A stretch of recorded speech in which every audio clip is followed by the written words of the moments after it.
أعوذ بالله السميع العليم من الشيطان الرجيم بسم الله الرحمن الرحيم اللهم صل على سيدنا محمد وسلم awnaka yaa muhiin wa bika nasta'iin ñu ngi ziar mbokku internet yi góor ak jigéen mag ak ndaw di leen nuyu kenn ku nekk di ñëw ci émission Tafsiru Ahlam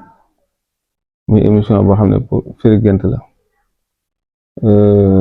nga xam ne gént dafa am solo lool ci dundu doomu aadama ba tax na yàlla bi mu yónni yonent saa salaam sax laata ngay xam ne tàmbali naa def wéetam yooyu mu daan dem ca xaaru Xiraa di ko def lu jiitu loolu daan gént nubuwa gi daal moo tax ñu ne genn wàllu nubuwa gént genn wàll la ci nubuwa ndax loolu dëkk am maanaam gént muy gént ay gént yoo xam ne bu xëyee day leer nañ ci moom gént yoo xam ne bu xëyee day leer nañ ci moom ba ni yàlla def mu dem xaaru Xiraa ba ni yàlla def Jibril alayhi salaam dikkal ko kon gént am na solo trop ci dundu doomu aadama rawatina am na ñoo xam ne seeni gént moom dañ ko war a xam ndax mbir la moo xam ne daf leen dimbali dina leen fegal itam tey nag ñu dikk ci gént yi nga xam ne bu ko jigéen géntee dafay yàq ëmbam maanaam day tuur ëmb jigéen muy ñeent yoo xam ne dinay faral di am ci jigéen ñu koy gént suñu ëmbee te rab di ko def nga xam ne dañuy wax ne anwaa'ul ma'aamaat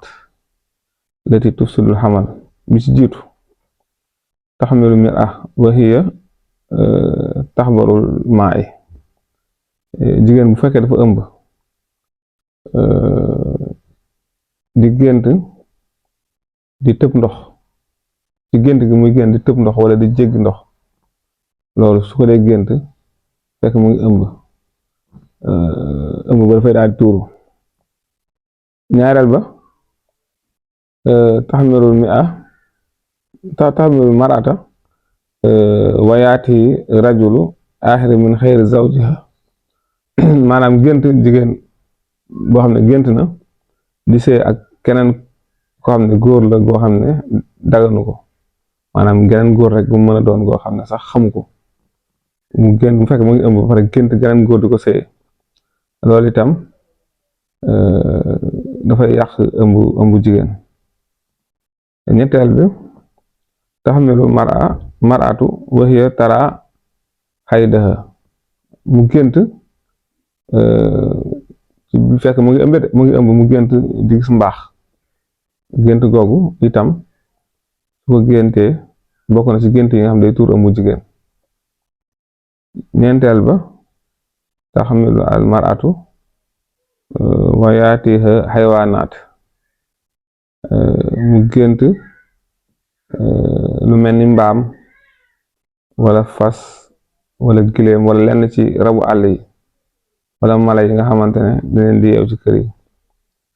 di ko tëddee maanaam gént seeg lenn ci rabu àll yi am sax ñoo xam ne mën nañ gént xaj tëddee leen wala mbaam wala fas wala giléem yooyu yëpp su fekkee ne nit ki mu ngi koy gént na xam ne yooyu rab dina koy def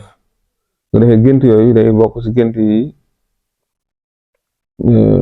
sabab ëmb jigéen yàqu moo tax yonent saa salaam wax ne képp koo xam ne yaa ngi tëdd na ngi léemu ndax seytaane